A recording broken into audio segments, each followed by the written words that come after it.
The last ember of what was once a magnificent barn lit the night sky with an eerie glow, casting long shadows across Forrest Yates's weathered face.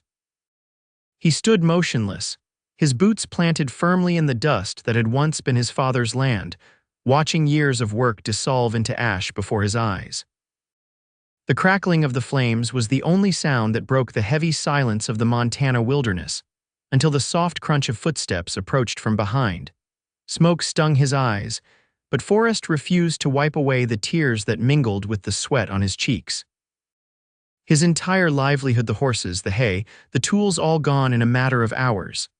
The summer of 1887 had been unusually dry, and a single bolt of lightning during last night's storm was all it took to set his world ablaze. "Forrest," a gentle voice called from behind him. He didn't turn around. He knew who it was: Sophia Reed, the schoolteacher who had arrived in Wytrock just 3 months ago. They had exchanged barely more than pleasantries at church socials and town meetings. Yet here she stood, in the middle of the night, watching his misfortune unfold alongside him. "You should go back to town, Miss Reed," he said, his voice hoarse from shouting orders to the bucket brigade that had ultimately failed to save his barn. "Nothing more to see here." But Sophia didn't move. Instead, she stepped forward until she was standing beside him, her calico dress billowing slightly in the warm night breeze. "You'll build it taller," she said quietly, her eyes fixed on the dying flames, "with me beside you." Forrest turned to look at her then, really look at her, for perhaps the first time. Her face was illuminated by the orange glow, determination etched across features too strong to be merely pretty. There was something in her eyes that confused him, not pity, but a steadfast resolve that seemed entirely out of place. "Miss Reed," he began, "I appreciate the sentiment, but I'm not offering sentiment, Mr. Yates," she interrupted, turning to face him fully. "I'm offering my help. And I suspect you'll need all the help you can get." Before he could respond, a loud crack echoed through the night as the last supporting beam of the barn collapsed, sending a fresh wave of sparks spiraling toward the heavens. They both watched in silence until the embers settled. "Tomorrow," Forrest finally said, turning away from the ruins. "We can talk tomorrow." Sophia nodded, a small smile playing at the corner of her mouth. "Tomorrow, then." Neither of them could have known that the fire that destroyed Forrest Yates's barn would be the spark that ignited something far more enduring between them. The morning light revealed the full extent of the devastation. Where the barn had once stood, 40 feet long and 20 feet high, there was nothing but a black scar on the earth, strewn with charred timbers and twisted metal. The acrid smell of smoke still hung in the air as Forrest surveyed the damage. 4 of his horses had perished in the fire, good animals that had been the backbone of his modest ranching operation. The others had broken free and scattered, and he'd spent the early hours of the morning rounding them up and corralling them in the small paddock beside his cabin.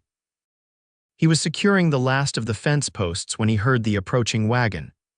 Straightening up, he shaded his eyes against the morning sun and was surprised to see Sophia Reed at the reins, her auburn hair neatly tucked beneath a practical bonnet. Beside her sat Daniel Walsh, the town carpenter, and in the wagon bed were tools and what appeared to be lumber. "Morning, Mr. Yates," Sophia called as she pulled the wagon to a stop. "I hope you don't mind the early visit." Forrest approached the wagon, wiping his hands on his trousers. "Miss Reed, Mr. Walsh." He nodded to each of them in turn. "I wasn't expecting company." Daniel jumped down from the wagon seat. "Miss Reed here came by at first light, said you'd need help rebuilding, figured I'd bring some supplies to get started." Forrest looked from Daniel to Sophia, who was now climbing down from the wagon herself, her practical boots landing firmly in the dusty ground. "That's mighty kind of you both," Forrest said, "but I can't afford to pay for help right now. Not until I figure out how to replace those horses." "No one's asking for payment yet," Sophia said firmly. "Besides, I've brought more than just Mr. Walsh. Look." Forrest turned to see a line of wagons approaching down the long road to his ranch. At the head was Sheriff Patterson, and behind him came what looked like half the town: merchants, farmers, and ranchers, all loaded with supplies. "What's all this?" Forrest asked, genuinely bewildered. Sophia smiled.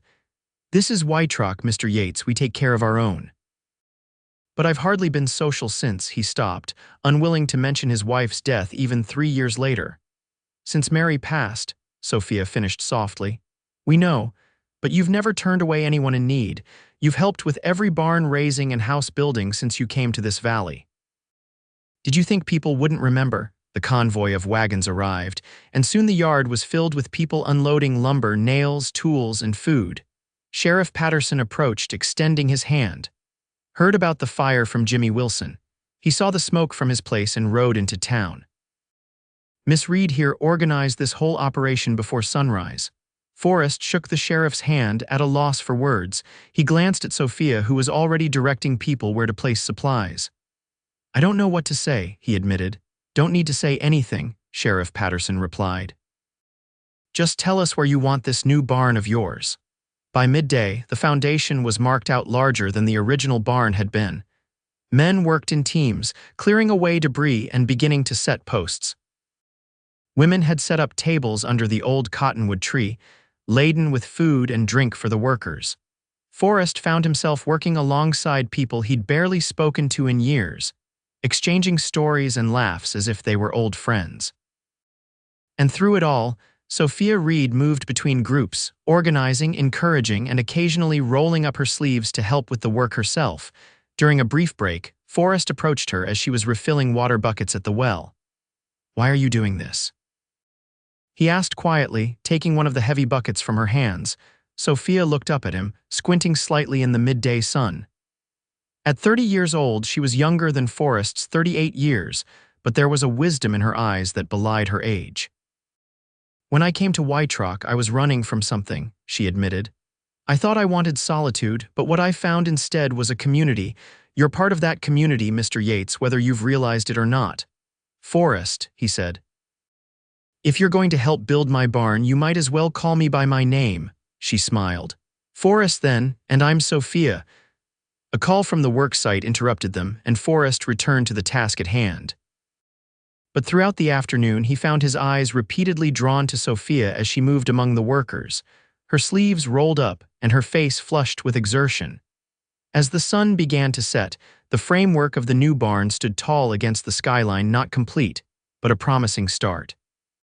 People began to pack up, promising to return in the following days until the work was done. Sophia was the last to leave, helping to clean up the remains of the communal meal. Will you be back tomorrow? Forrest asked as he walked her to her wagon. Of course, she replied, securing the empty baskets in the back. I told you I'd be beside you, didn't I? You did, he acknowledged, though I'm still not sure why. Sophia climbed onto the wagon seat and gathered the reins. Perhaps you'll figure it out, she said with a small smile. Good night, Forrest. He watched her wagon disappear down the road, the dust settling in its wake. For the first time since the fire, Forrest Yates felt something other than despair. It was a feeling he couldn't quite name yet, but it warmed him more thoroughly than any flame could. Over the next 2 weeks, the barn rose steadily from the ashes of its predecessor. True to her word, Sophia returned each day, sometimes with others from town, sometimes alone. Forrest found himself looking forward to her arrival, watching the road for the first sign of her wagon. They worked side by side, and in the process, began to learn about each other. Forrest discovered that Sophia had come to Montana from Boston, where she had been engaged to a banker's son, an engagement she had broken off when she discovered his infidelity. She had taken the teaching position in Wytrock on a whim, seeking as much distance as possible from her former life. Do you ever regret it? Forrest asked one afternoon as they sat in the shade, taking a break from the relentless summer heat, leaving everything familiar behind. Sophia considered the question, wiping a bead of sweat from her brow. I regret the pain it caused my parents, she admitted. But no, I don't regret coming here. There's an honesty to life in Wytrock that I never found in Boston society. Honesty, Forrest repeated, looking out over his land. That's a good word for it. The land doesn't lie to you. It's harsh or it's generous, but it never pretends to be something it's not. Unlike people, Sophia said softly. Forrest glanced at her. Some people. Their eyes met briefly before Sophia looked away, a slight blush coloring her cheeks that had nothing to do with the heat. As they worked, Forrest found himself sharing stories of his own of coming west as a young man, of building his ranch from nothing, of meeting and marrying Mary, and of the illness that had taken her too soon. He spoke of his dreams for the ranch and the doubts that had plagued him since her death. "I nearly sold it all last year," he confessed one evening as they sat on his porch, watching the sunset paint the new barn in shades of gold. "Couldn't see the point anymore." "What stopped you?" Sophia asked. Forrest was silent for a long moment. "Stubbornness, maybe," he finally said. "Or fear of what else I might do. This land is all I know." "I think it was hope," Sophia suggested. "The kind that runs so deep you don't even recognize it as hope anymore. It's just part of who you are." Forrest considered her words, struck by how well this woman seemed to understand him after just a few weeks. The barn was completed on a Friday, standing taller and stronger than its predecessor. The town turned out once more, this time for a celebration. Tables were set up in the yard, laden with food. Someone brought a fiddle, and as the sun set, people began to dance in the space between the new barn and the house. Forrest stood to the side, watching the festivities with a mixture of gratitude and discomfort. He hadn't hosted so many people on his property since Mary's funeral. "You should be proud," a voice said beside him, and he turned to find Sophia, dressed not in her usual practical work clothes, but in a simple blue dress that brought out the color of her eyes. "It was hardly my doing," he replied. "Without you and the town, without you, there would be nothing to rebuild," she interrupted. "This ranch, this life you've created, it matters to people. You matter." Before he could respond, the fiddler struck up a livelier tune and Daniel Walsh approached them. "Miss Reed," he said with a slight bow, "would you care to dance?" Forrest felt an unexpected twist of something like jealousy as Sophia smiled at the carpenter. "Thank you, Mr. Walsh, but I'm afraid I've promised this dance to Mr. Yates," she said, turning to Forrest with a questioning look. Forrest hadn't danced since Mary died, but he found himself offering his arm to Sophia. "If the lady insists," he said, with the first genuine smile he'd felt in years. They joined the other couples, and as Forrest's hand found its place at Sophia's waist, something shifted between them. The music carried them across the yard, and for those few minutes, the years of grief and solitude seemed to fall away. When the dance ended, Forrest didn't immediately let go of Sophia's hand. "Thank you," he said quietly, "for everything." Sophia's eyes met his, steady and clear. "I meant what I said that night, Forrest. I'm beside you now if you'll have me." The meaning behind her words was unmistakable, and for a moment Forrest felt a surge of panic. He wasn't ready, couldn't possibly be ready. "Sophia," he began, but was interrupted by a shout from near the house. "Fire, fire in the kitchen!" The panic that swept through the gathering was immediate. Forrest ran toward the house, Sophia close behind him. Smoke was billowing from the kitchen window and flames were visible within. "Water, get buckets from the well," Forrest shouted, rushing into the house. The kitchen was engulfed, the fire spreading rapidly to the adjacent room. Forrest grabbed a rug, trying to beat back the flames, but the heat was intense. "Forrest, get out," Sophia called from the doorway. "It's spreading too fast." But Forrest pressed forward into the room beyond the kitchen, Mary's sewing room, untouched since her death. The flames had just begun to lick at the doorframe. "Get out now," Sheriff Patterson grabbed Forrest's arm, trying to pull him back. "Mary's things," Forrest protested. "Are just things," the sheriff said firmly. "Your life isn't worth it." Outside, a bucket brigade had formed, but it was clear the house couldn't be saved. The fire, likely started by an ember from the cooking fire that had been built to prepare the celebration feast, had taken firm hold. Forrest stood with the others, watching his home burn just as his barn had weeks before. The irony wasn't lost on him to lose his house on the very day the barn was completed. As the roof collapsed in a shower of sparks, he felt a hand slip into his. Sophia stood beside him, her face reflecting the flames. "I'm sorry," she whispered. Forrest squeezed her hand but said nothing. What was there to say? In a matter of weeks, fire had claimed nearly everything he owned. The townspeople stayed until the fire burned itself out, leaving only a smoking ruin where Forrest's home had stood for 15 years. One by one, they offered condolences and promises to return and help rebuild, until only Sophia remained.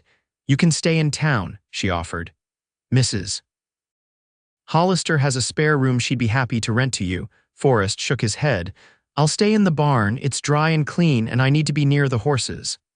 Sophia looked as if she wanted to argue but thought better of it. "I'll bring you some supplies in the morning," she said. "Blankets, food, whatever you need." "You've done enough," Forrest said, his voice rougher than he intended. "More than enough." Sophia studied his face in the moonlight. "This doesn't change anything, Forrest, not for me." He turned away. "It changes everything. I have nothing now." "You have a new barn," she reminded him. "You have your land, you have friends who will help you rebuild, and you have me if you want." "And what would I do with a schoolteacher?" he asked bitterly. "I can't even offer you a roof over your head." "I'm not asking for a roof," Sophia replied, her voice steady despite the harshness of his words. "I'm asking for a chance." Forrest looked back at the smoldering remains of his house. "You should go, Sophia. It's late and there's nothing more to be done tonight."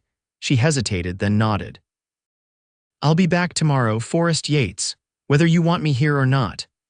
As she walked away, Forrest wanted to call her back to apologize for his bitterness, but the words caught in his throat. Instead, he turned toward the new barn, where he would spend a sleepless night surrounded by the scent of fresh cut lumber and the soft sounds of horses. True to her word, Sophia returned the next morning, her wagon loaded with supplies. She found Forrest already at work, clearing debris from where the house had stood. "You're stubborn," she remarked as she approached, carrying a basket covered with a cloth. "So I've been told," he replied without looking up. "I brought breakfast," she said, setting the basket down on a stump that had survived the fire. "And some things you might need." Forrest straightened, wiping his brow. He looked tired, with dark circles under his eyes and soot still smudging his face and clothes. "Thank you," he said simply. They ate in silence fresh bread, hard-boiled eggs, and strong coffee from a jar Sophia had brought. Around them, the ranch seemed unnaturally quiet, as if the land itself was recovering from the shock of the fire. "What will you do now?" Sophia finally asked. Forrest gestured to the cleared area. "Rebuild. What else is there to do? You could sell," she suggested cautiously. "Start fresh somewhere else." He shook his head. "This is my land. I won't be driven from it by misfortune." Sophia smiled slightly. "I thought you might say that." They worked side by side throughout the day, clearing what could be salvaged from the ruins. By late afternoon, they had created neat piles of usable materials and cleared away much of the debris. As they sat resting in the shade of the new barn, Sophia broached the subject that had been hanging between them since the night before. "About what I said last night," she began. Forrest tried to interrupt, but she held up a hand. "Let me finish," she insisted. "I know the timing couldn't be worse. I know you've lost nearly everything, and I know you're still grieving Mary in your way." She paused, gathering her thoughts. "But I also know that in these past weeks, as we've worked together to rebuild your barn, something has grown between us." "I felt it, and I believe you did too." Forrest didn't deny it. He couldn't. "I'm not asking for promises," Sophia continued. "I'm not even asking for words. All I'm asking is that you don't shut me out because you think you have nothing to offer." Forrest was silent for a long moment, looking out over his land, the new barn standing tall, the cleared space where his house had been, the fields beyond that needed tending. "I can't offer you the life you deserve," he finally said. "Not now, maybe not ever." "Why don't you let me decide what I deserve?" Sophia countered. "I didn't come west looking for an easy life, Forrest. I came looking for a real one." Their eyes met, and in that moment, something passed between them, an understanding that transcended words. "Stay for supper," Forrest said quietly. "I can at least offer you that." It was a small concession, but Sophia recognized it for what it was, a beginning. The summer days grew longer as Forrest began to rebuild his house, with Sophia by his side whenever her teaching duties allowed. Word had spread through Wytrock of the second fire, and once again the community rallied. Men arrived with tools and lumber, women brought food, and slowly a new structure began to take shape. This house would be different from the one that burned, larger, with a stone fireplace and a proper kitchen. Sophia had suggested a few changes to the layout, which Forrest had incorporated without argument. "It's almost as if you're planning to live here," he commented one evening as they reviewed the plans by lamplight in the barn loft, which had become Forrest's temporary home. Sophia looked up from the rough sketches, a question in her eyes. Would that be so terrible? Forrest set down the pencil he'd been using to mark measurements. "No," he said softly, "it wouldn't be terrible at all. It was the closest he had come to acknowledging the growing feelings between them. As July turned to August, the frame of the house was completed, and work began on the roof and walls. Sophia had taken to spending most of her free time at the ranch, riding out after school and returning to town at dusk. The townspeople noticed, of course, and gossip began to circulate about the schoolteacher and the widowed rancher. Sheriff Patterson mentioned it to Forrest one day as they worked on installing windows. "People are talking," he said casually, holding a pane of glass steady as Forrest secured it.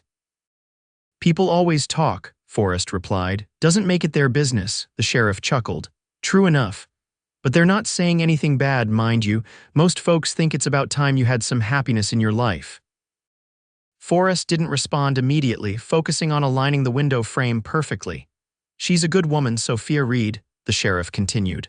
"Smart, determined, reminds me a bit of Mary in that way." "She's nothing like Mary," Forrest said, more sharply than he intended. Then more softly, "She's herself, that's enough." Sheriff Patterson nodded, a knowing smile crossing his weathered face.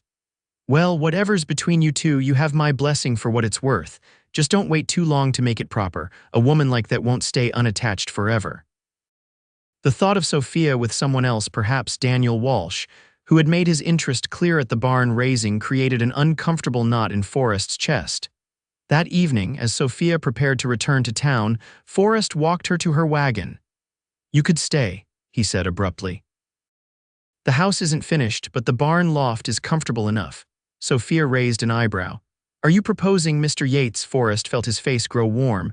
"No, I mean the town's talking about us." "And that bothers you?" she asked, her expression unreadable in the fading light. "No," he admitted. "What bothers me is you riding back to town alone at dusk every day." Sophia smiled. "I've been taking care of myself for a long time, Forrest." "I know that," he said. "But maybe you don't have to anymore. Take care of yourself alone, I mean." It was as close as he could come to expressing what he felt, the growing need to have her near, to protect her, to build something with her that was more than a barn or a house. Sophia stepped closer, close enough that he could smell the lavender soap she used. "Ask me properly," she whispered, "and my answer will be yes." Forrest's heart hammered in his chest. "Sophia Reed," he began, his voice rough with emotion, "would you consider making this ranch your home, making a life here with me?" "Is that a proposal of marriage, Forrest Yates?" she asked, her eyes shining in the twilight. "Yes," he said simply. "It is." Her answer was to rise on her tiptoes and press her lips to his, their first kiss, sweet and promising and full of the future. When they broke apart, Forrest rested his forehead against hers. "I should warn you," he said, "I'm not an easy man to live with." "I hadn't noticed," Sophia replied with a smile, "but then I'm not an easy woman either." "So we're agreed?" Forrest asked, still hardly believing what was happening. "We're agreed," Sophia confirmed. "Though I should still return to town tonight. We can announce our engagement properly on Sunday at church." Forrest nodded, reluctantly releasing her. "Sunday, then." He watched her wagon until it disappeared around the bend, then turned back to look at the half-built house and the tall new barn silhouetted against the evening sky. For the first time since the fires, he felt something like peace settle over him. The news of Forrest Yates's engagement to Sophia Reed spread through White Rock like wildfire after their announcement at Sunday services. There were knowing smiles and hearty congratulations, and more than a few relieved sighs from the mothers of unmarried daughters who had set their sights on the widowed rancher. The wedding was set for October, when the house would be completed, and after the harvest was in. Sophia continued her teaching duties while helping with the final touches on their future home, and Forrest threw himself into preparing the ranch for winter. Late September brought an unexpected visitor to the ranch. Thomas Reed, Sophia's older brother, arrived unannounced one afternoon as Forrest was mending a fence. "You must be Yates," the well-dressed man said, dismounting from a fine bay horse. "I'm Thomas Reed, Sophia's brother." Forrest wiped his hands on his trousers before extending one to shake. "Forrest Yates, Sophia didn't mention you were coming." "She doesn't know," Thomas admitted. "Our parents received her letter about the engagement and sent me to investigate. They're concerned, understandably." "Concerned." Forrest repeated, his guard immediately up. Thomas gestured around at the half-finished house and the rebuilt barn. My sister writes that she's engaged to a rancher she's known for barely 3 months, a man who's twice lost his property to fire and is nearly twice her age. I'm 38, Forrest corrected, and Sophia is 30, hardly a scandalous difference. Perhaps not, Thomas conceded, but you can understand my parents' concern. Sophia was engaged to one of Boston's most eligible bachelors before she fled west on a whim. They worry she's making another impulsive decision. Forrest studied the man before him, well-dressed, well-spoken, clearly uncomfortable in the dusty ranch yard. Your sister is a grown woman capable of making her own choices, he said evenly. But you're welcome to stay and see for yourself what kind of life she's choosing. Thomas accepted the invitation with obvious reluctance, and Forrest led him to the barn to stable his horse. Sophia usually arrives around 4, Forrest explained. She teaches at the school in town. Yes, another disappointment to my parents, Thomas said dryly. They had higher hopes for her than becoming a frontier schoolmarm. Forrest bit back a sharp retort. This was Sophia's brother, after all, and soon to be his brother-in-law. The children of Whiterock are fortunate to have her, he said instead. She's a gifted teacher. Thomas looked surprised at the defense. You seem to think highly of my sister. I love her, Forrest said simply, and I respect her, 2 things I suspect her former fiancé lacked. Thomas had the grace to look embarrassed. You know about that situation then? I know enough, Forrest replied, and I know Sophia deserves better than a man who couldn't remain faithful even before their wedding. They were saved from further awkward conversation by the sound of an approaching wagon. Sophia's surprise at seeing her brother was evident in her expression as she pulled the horses to a stop in the yard. Thomas, she said incredulously, climbing down from the wagon seat. What on earth are you doing in Montana? Checking on my impulsive little sister, he replied, embracing her stiffly. Mother and father were concerned. Sophia's expression hardened slightly. I'm hardly little, Thomas, and my decisions are my own. So you've made abundantly clear over the years, he replied dryly. Forrest watched the exchange with interest. He had never seen Sophia interact with her family before, and there was a tension between the siblings that spoke of old conflicts. I've invited your brother to stay with us, Forrest interjected, so he can see for himself what kind of life you're choosing. Sophia shot him a grateful look. That's very generous of you, considering we're still living in the barn loft. Thomas looked alarmed. The barn. Surely not, the house will be finished in 2 weeks, Forrest explained. Just in time for the wedding. Until then, yes, I've been living in the barn loft. Sophia, of course, has her boarding room in town. Of course, Thomas echoed, looking relieved. Will you stay for the wedding? Sophia asked her brother. It would mean a lot to have family present. Thomas hesitated. I'm expected back in Boston by mid-October for business matters. The wedding is October 12th, Sophia said. Surely your business can wait a few days. Something in her tone, a vulnerability Forrest had rarely heard from her, seemed to soften Thomas's resolve. I suppose I could telegraph father and explain the delay, he conceded. After all, I did promise to give a full account of your situation. Excellent, Sophia said, her composure regained. Now let's get you settled. You can take the guest room at Mrs. Hollister's boarding house in town. I'm sure she has space available. Over the next few days, Thomas Reed observed the life his sister had built in Whiterock. He accompanied her to the schoolhouse, where he watched her teach children of various ages with patience and creativity. He visited the ranch daily, seeing the progress on the house and witnessing the easy partnership that had developed between Sophia and Forrest. On the 3rd evening, as they sat on the porch of the nearly completed house sharing a simple meal, Thomas finally spoke his mind. I came here expecting to find my sister making another rash decision, he admitted. I thought I would need to rescue you from some frontier fortune hunter. Forrest tensed slightly, but Sophia laid a calming hand on his arm. And what have you found instead? She asked her brother. Thomas gestured around at the ranch, the tall new barn, the house rising from the ashes of its predecessor, the horses grazing peacefully in the pasture. I found you building something real, he said simply. Something honest, as you might say. He looked directly at Forrest. My sister seems to have found a good man in you, Mr. Yates. I'll be happy to report as much to our parents. Thank you, Forrest said sincerely. Your sister means everything to me. I intend to give her the best life I can." "I believe you," Thomas replied, "though I must confess it's not the life our parents imagined for her." "No," Sophia agreed, "but it's the life I choose. A life where I'm valued for who I am, not for my family name or social connections." Thomas nodded slowly. "I understand that better now." He paused, then added, "Father gave me something to bring to you, though he wasn't sure I should deliver it if I found your situation unsuitable." He reached into his jacket and withdrew an envelope. "He said it was your birthright, regardless of his feelings about your choices." Sophia accepted the envelope with a puzzled expression. Opening it, she withdrew a bank draft that made her eyes widen. "This is my inheritance," she said softly.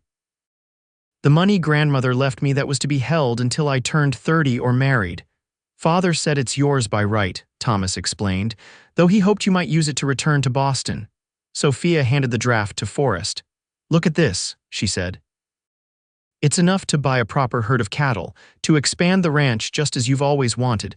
Forrest stared at the amount written on the draft, more money than he had seen in his entire life. "Sophia, this is your money, your inheritance, and soon I'll be your wife," she reminded him. "What's mine will be yours, and what's yours will be mine. Isn't that how it works?" Forrest looked from the bank draft to Sophia's expectant face, then to Thomas's watchful one. "This is very generous," he said carefully, "but I don't want you to think I'm marrying you for your money." "Forrest Yates," Sophia said firmly, "if you had wanted to marry me for my money, you would have asked a lot sooner than the day after our house burned down." Thomas chuckled at that, and after a moment Forrest joined in. "She has a point," Thomas conceded. "You've chosen a rather roundabout way to secure a fortune, Mr. Yates." As the laughter subsided, Forrest took Sophia's hand in his. "We'll use it to build our future," he promised. "Together." Thomas returned to Boston the day after the wedding, carrying with him letters from Sophia to their parents and a newfound respect for the life his sister had chosen. The ceremony itself was simple but beautiful, held in the newly completed house with most of Wytrock in attendance. Sophia wore a dress of pale blue silk that her mother had sent from Boston upon receiving news that Thomas approved of the match. Forrest, looking uncomfortable but handsome in a new suit, could scarcely take his eyes off his bride as she walked toward him on Thomas's arm. The vows they exchanged were traditional, but the meaning behind them went deeper than words could express. When they were pronounced husband and wife, the cheer that went up from the gathered townspeople shook the rafters of the new house. The celebration continued well into the evening, with music and dancing and enough food to feed an army. As the night grew late, guests began to depart, leaving the newlyweds alone in their new home. "Mrs. Yates," Forrest said softly, taking Sophia's hands in his as the door closed behind the last guests. "How does it sound?" "Like the beginning of a new chapter," she replied, smiling up at him. He drew her close, still marveling that this remarkable woman had chosen him, had seen something worth building upon in the ashes of his former life. "I never thought I would find this again," he admitted, his voice rough with emotion. "After Mary died, I thought that part of my life was over." "And now?" Sophia asked, her eyes bright in the lamplight. "Now I know that life continues," he said. "That it's possible to honor what was lost while still embracing what's found."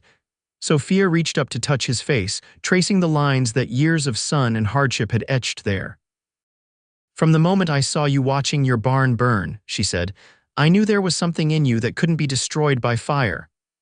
"What was that?" he asked. "Hope," she replied simply. "The kind that runs so deep you don't even recognize it as hope anymore. It's just part of who you are." He smiled at her words, recognizing them as the ones she had spoken to him months ago on his porch.